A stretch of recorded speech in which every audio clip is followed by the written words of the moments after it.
Hi there, everybody. Welcome to another edition of Cambridge Inside Out. I'm Robert Winters. I'm Judy Nathans. Yeah, and let's see, today is Tuesday, January 18th, That's right. 2022. I actually know, a new remarkably, year. Yeah. you always say when you like write a check or something, you always put the wrong year. It takes a while. The first check I write, I always write 21. I'm almost perfect so far in Well, writing actually, 2022 now that you say checks, very few people, and even me, even write checks. So they're probably talking to the saying, what do they do? Yeah. Well, I've actually seen even some in this, like the city calendars, when people are entering an upcoming event, they've messed up the year. Oh, okay. Yeah. Oh, yeah. So, right. It's sort of like there's been it is common. There's been some, council related meeting been going on for a little over a year now, according to that. So anyway, it's kind of funny. So anyway, one rather delightful piece of news that came out yesterday in a press release out of the city manager's office was the appointment of Christine Elow as police commissioner. No more acting, right? Yep. Christine has left the theater. She is no longer acting. Yeah. She's now the regular police commissioner. Yeah. I always like it. They always put it in the press with the permanent police commissioner. I don't think this is permanent. You're not wedded to this. She didn't leave, right? Acting. We could say she's not the understudy anymore. She's no. full-time actor. So that's right. Good. She's the lead. Yeah. No. And she didn't leave the theater. She's right there in the middle of all. Yeah. Everybody I know is really happy about it. Homegrown, raised here. Up to and including former city managers who are speaking happily about this outcome. I mean, couldn't be better. Yeah. In addition to just being a really great candidate who's exactly the right person at the right time, right. I think the fact that it's a person who is sort of homegrown. I just said that. You don't listen. Yeah, anyway. I think that's a really significant thing. It's and I believe she lives in Cambridge.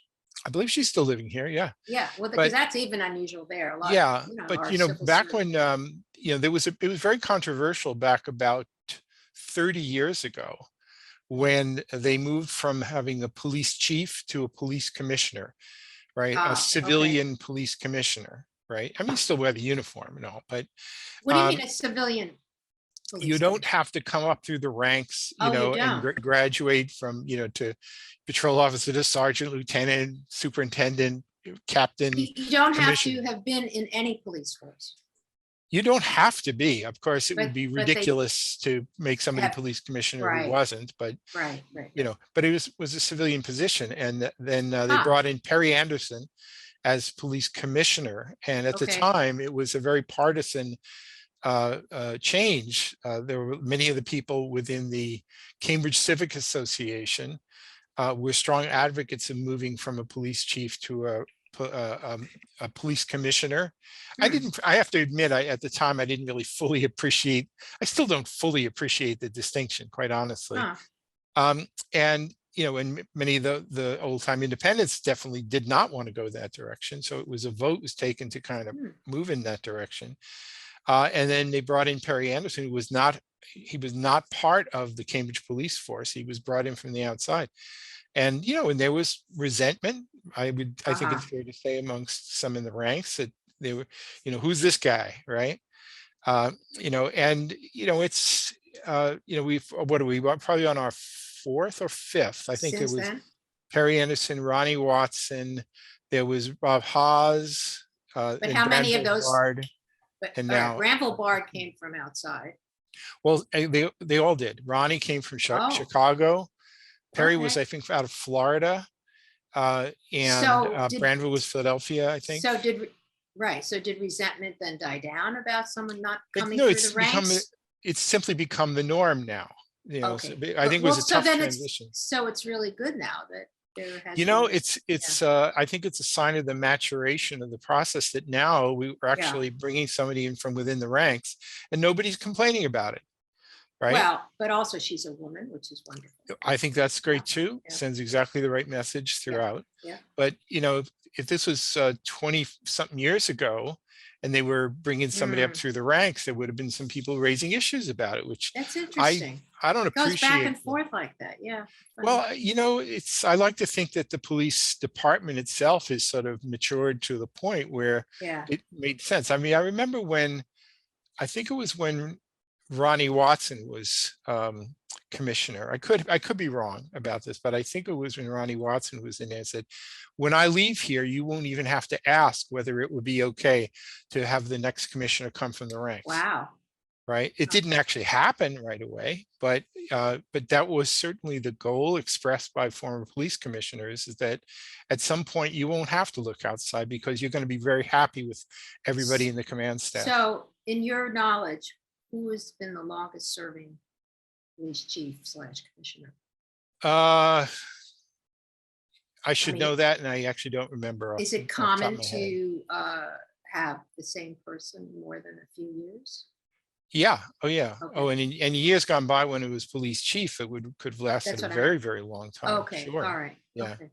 You know, Right. but it's I don't know what else to say really about it, but I think Yeah. I think suffice to say that this has been greeted with General, glee and general yes. appreciation I of it know. all Isn't it around. nice, refreshing? Yeah. Okay, It good. is refreshing, Yeah. and I think it's a sort of a good person. There's still some discussions to come, Mhm. perhaps as part of the upcoming budget process, about some Oh, the whole, reconfiguration of the whole alternate police yeah, models. And what do you call I it? think, Yeah. Mhm. I think we're actually in a pretty good starting point now for Yes. that discussion, Yeah. with this now in place. And Yeah. so I'm Good. happy to see it, Okay. So anyway, so I thought that was sort of big news and definitely worth Yep. worth Definitely. mentioning. Yes. Another piece of I think it's kind of become routine, but there's no way to avoid speaking of it, is the plague, right? And 2 weeks ago, when we had our last shows, Yeah. there were all these indications that things are moving in a positive direction in terms of Right. COVID infection rates and whatever. Yeah. And in fact, that's been the case in a big way, actually. Mhm. I thought actually maybe not to obsess on this topic too much, but We always like to see your screen. Yeah. yeah, but I do want to sort of point out that when we had our Yeah. last show, Yeah. that was on January 4th. That was pretty much what we would Right. say in the mathematics world, a point of inflection. You saw that there was Mhm. the rate was actually not only Yep. the rate was actually increasing, and it was right around then when it actually started to turn a corner and heading more toward leveling off. So again, that first date is December 3rd of 2021. At the very beginning, this Yeah, is that's what I only mean. Yeah. yeah. So from early December So until just about a 1 month month. later, Wow. Amazing. things were actually rapidly Yeah. increasing, Sure. and then they continued to Yeah, right, increase. the holidays. Yeah. Right, but Mhm. then what you're starting to see now is a much slower rate of increase. In fact, Mhm. today, rather pleasantly, we had our 7-day average went up as high as 376.6 on January 9th. Today it dipped below 200. So we're Wow. down to 190, Mhm. 197.6 right now, which is really great news. And again, just to kind of see where the actual 7-day averages have been heading, Yeah. they apparently peaked at around January 9th. And then ever Mhm. since then, it's just been dropping in a very, So very nice way. can you go to that middle graph right there? This one, Which one? the one right, This one? that one. It's That was from interesting because, right, but on the news, they were talking about the hockey stick image, and that you can yeah, see that right there because in that last part yeah. there where it goes When all we the way up. Yeah, when we were all in a panic in April, that's right. May of 2020, is now it just seems like ancient history and a I little know. blip, Can you imagine? right? Then Unbelievable. last winter was Holy, notable, and that seemed like a lot at unbelievable. the time. And then the Delta phase, and then the Yeah, most recent Omicron phase, which has just been hysterically off the charts. because it's And so now, contagious. Yeah, right, one to and when 2 you days. stretch Yeah. that out and take a closer look, you can see how now that's relaxing its way down toward Oh, thank goodness. But reasonability yeah, again. although Another yeah. thing worth mentioning here is that when you Mm. actually look at the infections by age group, they had all Oh, spiked, and right. now they're all Yes, that's right. dropping. Oh, that's good to know. And they're doing so in a very, very Right. consistent way. I've actually been starting to look at the wastewater graphs pretty regularly. This is That, the one from the MWRA, yes. And that That's been yeah, spike occurred at like pretty much around the beginning of the year, that's January right. 1st, and now it's Mhm. just dropping just as fast as it rose. So good to see that. Yeah, and that's what everybody seems to suggest is that's a very major leading Mhm. indicator about where Right, because things are it headed. shows it's a predictor rather than this is what is right now. It's sort of saying, Exactly, yeah. exactly. And also So they say because people are doing home tests, which are not recorded, so therefore that's you right. don't know what the results are, but you cannot, everyone uses the toilet. So it's just like, Exactly, right. So so that's it's a a much really more good, honest accurate measure. way to Yeah, do it. Yeah. exactly, exactly. So anyway, that's I view this as unqualified good Yes. news.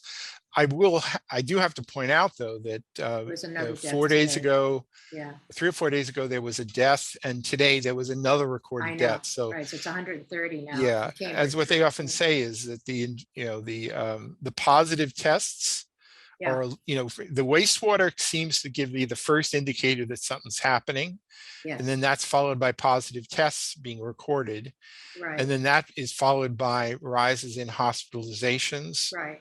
right? And or just general sickness, even if it's not requiring hospitalization because of all the vaccinations, thank God. Mm. And then there, some hospitalizations leading deaths. So that tends to be sort of the lagging measure of things. So it wouldn't be at all surprised if there could still be some additional fatalities, but Sure. the fact is all the other leading indicators have all Hmm. suggested that in fact we're moving to a very good place.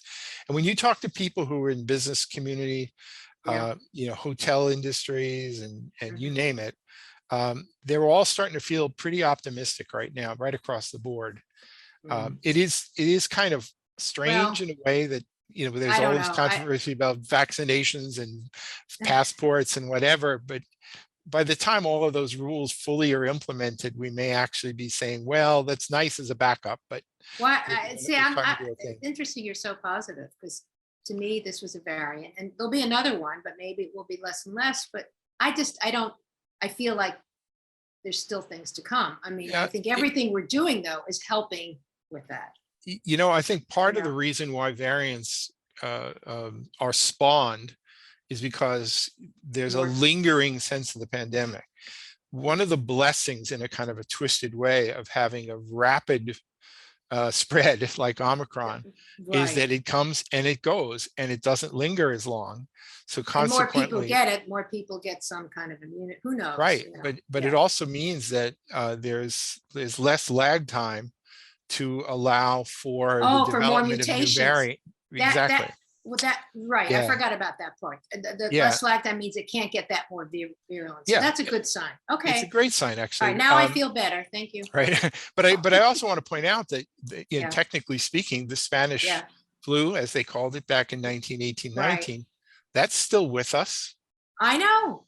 I That has know. simply been making little variations, It's and true. it's I been know. going on for a century. I know. Wish So, people would just do a little more, right. knowledge seeking instead of So following stuff. yeah, so there's inevitably a transition from pandemic to endemic, Yes. and we're kind of maybe seeing that start to happen. It's been 100 years, so it's not like there's a lot of like fresh memory of how these things play out. No, But even but the Spanish flu, it had peaks and peaks, and then the yes. biggest, most deadly peak was actually later in the game, Huh. partly because people coming back from the war. So there was a lot of movement around the planet, which Right. was Which is increasing the actually where it actually transmission. started, they think, with the military, Yeah, but it happened to be yeah. given the Spanish flu. But, So, so yeah. everybody's paying attention, and a lot of this is going to go into the history books, and then people will look for these Well, kinds of patterns and help to understand right. in fields But of public health. Robert, you don't fly anywhere. You don't actually do anything like that. But I've heard someone saying the other day, maybe it was one of the experts, that they'll probably always see people masked in airports. That might be a Yeah, thing now, which yeah. is, that's Well, okay. And even on as an airplane, who knows? and I think I've mentioned this in the past, is that Yeah, it was one of the things that always kind of confused and surprised me. yeah. How around Kendall Square in MIT, there were a lot of people of Chinese ancestry who probably Oh, had for come from years China. we're wearing We're always masks. wearing Yeah. masks. I said, what are these people, germ happy? I got all No, because snotty they and had SARS affect them. yeah. So the COVID. thing Yeah, is that right. psychologically, you certainly felt that this was in your best interest Right. to do it. Right. I didn't understand that at the time. Yeah. But now, I won't Yeah. be at all surprised if we'll see masks lingering on people, whether they need it or not, for a good long while. And, Well, good I for them. will. I'm not, well, I'm not going to go into a shop. I haven't gone anywhere inside without a mask. I just haven't. Yeah. Unless it's someone's house where I know, and that's very rare there too, but Yeah. it's Yeah. just common. And now that it's cold, we've talked about this, it's kind of keeps you warmer anyway. So, Right. but all right. I'm looking for this to wind itself down. So Yeah. Okay. That's uh, positive. All right. so, So let's, okay. so one thing that has happened since our last get together here Mhm. was we actually did have a council regularly meeting. scheduled That's council right. meeting beyond the mayoral On election and January inauguration. 10th. Right. January 10th. And, again, you should never expect to see all sorts of, big things happening on a first regular business meeting of a new Well, there was a lot elected of body. stuff around the, 82 people had signed up for public comments. Yeah, I mean, there was still some of the lingering issues from the previous whole, term Yeah. that haven't gone issues. away, but probably most notably the lingering controversy of the North Massachusetts Avenue bike lanes. Right. And really, this is Porter up to Dudley, I believe, the segment which would actually, I'm a little unsure about this because I know that there's part of this, To and it's the been Alewife line. It's to the line there. right. So some of this has been explained to me. So but now it's Dudley down toward Porter Square, and there's also That's gonna be on- yeah. simultaneously there's a reconfiguration within Porter Square that has some That's public right. meeting coming up as well. Right. That's right. Yeah. And it's largely driven by the desire to reconfigure the way the bicycle throughput works in Porter Square. Yeah. Right. So, I think one of the things that came out of the January 10th City Council meeting was some revised language for The a charter couple of righted things policy that were orders that made subject to the yeah. charter right Right. from the last term. Right.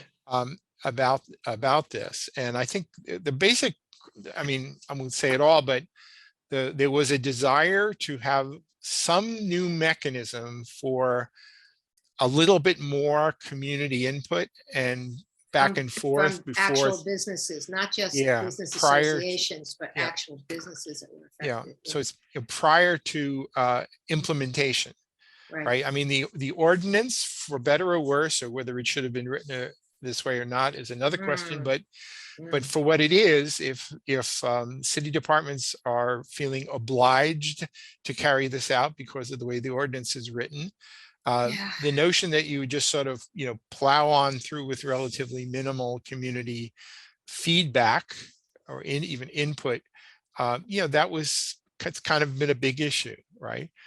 Now, I was talking to one of the councilors the other day about it. I said, well, is there actually any hope for some sort of compromise that people can live with here? I'd heard some rumor out of the Porter Square listserv that there was some people who were kind of pressing some alternatives and whatever. I mean, it's a little tough. The constraints are very tough to work with when you're going to say we're going to dedicate an entire lane each way to buses, plus we're going to dedicate. So wait a minute. I have not read the cycle safety ordinance. Does it say in there that buses can never share a lane with bikes? No, it doesn't. And in fact, the cycle safety ordinance doesn't have anything in it about buses. Because I'm sorry, I go into Watertown a lot, or Belmont, and Boston. It should be a share. You don't have to dedicate a whole separate lane all the time. Right. Or you could at least have for sections where the parking is pretty essential. Maybe that would be a good alternative.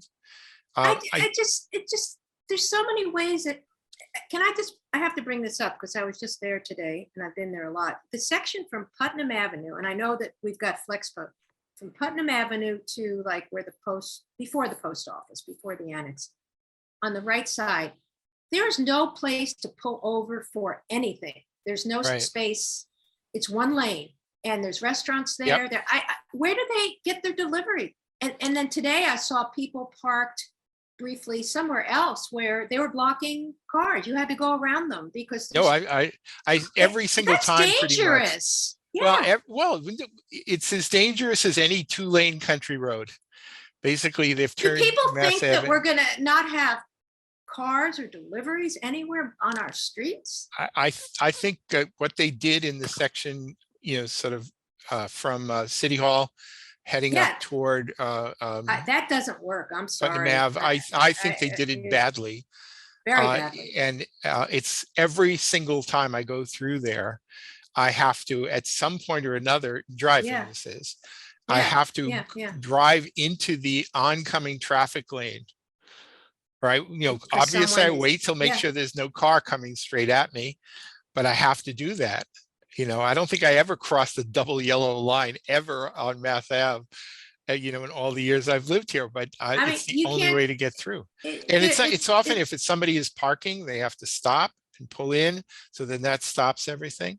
If it's an where are they Amazon parking? delivery truck, They're not parking on the right side. There are no parking spaces there at all there's a that I saw. handful, but Well, maybe, I don't know. there's one thing I think I feel like I should say though, that Yeah, cycling safety ordinance notwithstanding, which certainly yeah, puts some rigidity on here, yeah. I think you can't completely let off the hook some Mm, of the staff people who've been on the job for quite a few I know. years now within the community development department, Yeah, who are something's not probably right. Yeah. thrilled that this is happening because Really? they have Why? what began as basically the city's efforts to meet the requirements of the Clean Air Act and the state implementation plan in the Yeah, wake of the parking freeze, which yeah, led to the proliferation of the bike lanes in the first place, yeah. and the creation of the PTDM ordinance, which is as an Hmm, alternative to the parking freeze. There are city staff who basically have appointed themselves policymakers hmm. who, as far as I'm concerned, are perfectly thrilled to see any kind of obstruction to motor vehicles at Oh, all. I don't know if they're so thrilled now. There's been such pushback from like so many Yeah, people. that the pushback is falling on the shoulders of people like Joseph Barr from the traffic department, but it's not falling on some of those people within the community development department in the Well, traffic and the some people are, environmental and yeah. transportation planning division, who've Hmm. basically been promoting this whole ideology for some time. Hmm. you know All uh right. and I'm not You going to know let more them than off I the hook do. anymore, You know more than I do, so honestly. I don't know. Yeah. Yeah, that there's something a little too ideological about this in my view, and I think and not sufficiently practical, and certainly not democratic if you refuse to listen to Terrible. people. So I think it's a real problem. But It's so one of the terrible. things that came out of the January 10th meeting was Hmm. that there would be they wanted to create a whole new committee that would be sort of advisory on Right. this. Right. And then there was some scrambling among some city councilors to change the language to lean on existing committees having to So do with who was promoting using existing committees? You know? Alana Mallon and a few others. I think they Is brought that, in was some that alternative to language. speed up the Yeah. process, or that You it would could be say more? it's to speed up the process, and I could certainly understand that argument Hmm. because do you really need to create yet another committee, right? But But, if I but not, felt that the yeah, existing committees, for example, bicycle committee and yeah. some of these ones here, were um, Functioning democratically well? Yeah. operating, Okay. Yeah. representative of people in the city, I would feel better about that. But But I they're don't not know that they necessarily. are. Yeah. I mean, Yeah. I don't personally believe anyone can serve on the Cambridge Bicycle Committee unless Mm. they are in full agreement with the staff person who is in charge of it. Well, I don't know that, but you've had your issues with the transit committee because you never got responses about, you had some issues That's about bus, exactly right? right. So So that's I another thing. actually Yeah. feel we have a problem within the community development Right. department in Mhm. that there are staff people there who feel that they're not accountable to anyone at all. Yeah. So But and also and but one of the orders wanted the businesses or stakeholders to be involved in these committees, right, which would yeah. this be that or not? Well, at some level, all you really need are one or two really strong, clear Yes. voices to have Right. all the influence you really need. Now, Yes. there are some ways you can do alternative regulations, Uh-huh. so you can have sort of dual use spaces, so it can be resident, but also, people were, time limited. Or ones for certain times you can have visitors. resident permit, but Yeah, only, there or are, visitors can yeah, do it 8 to 6 or something like that. They do that in other communities. We can yeah. do it here. Yeah. Now, I think there's Yeah. also some options, at least this is what I've come to understand, that there are actually not quite a few, but there are at least some portions, not the whole stretch, but some portions of the affected area in North Mass Ave where there are existing parking spaces behind some of the street frontages. And if in fact an arrangement could be made between some of those property owners who have those control of actually a pretty substantial number of parking spaces that could be used for more generally, or maybe just during certain hours, But aren't those the ones they're putting meters on? No, I'm talking about ones that are actually privately owned. So the city would actually have to sign some sort of arrangement with them. How would they be private? Oh, they're not on the street. They're like not on the street. driveways. No, they're off streetways. Yeah, they're like little parking lots. Yeah, so if you could pick up, 20 spaces here, that's a good idea. If there are whatever, any there, I don't know. It could absorb, as long as there was some understanding with some of the business owners that, okay, yeah, the little signs that you can park behind Joe's shop over there or something like that. Then maybe you can actually find at least some kind of a partial solution. If there are those kind of spaces. My understanding is there are some, but here's something to think about, because that can only be viewed as a short-term fix it, because ultimately this, you cannot run away from the fact that there is also simultaneously a desire for densification along corridors, which would basically turn a lot of those underutilized spaces and their parking ones into developable properties. And then all those parking spaces may very well go away. Well, that's it may not be that far down the future though. So this may be good for now, but not forever. So anyway, so we got only a few seconds left here. Yes, so we'll go into the charter reviews. I'd like to talk a little bit about the charter stuff and stuff in the next half hour. So we'll see you then on All right, we'll see you then. Inside Out. Okay.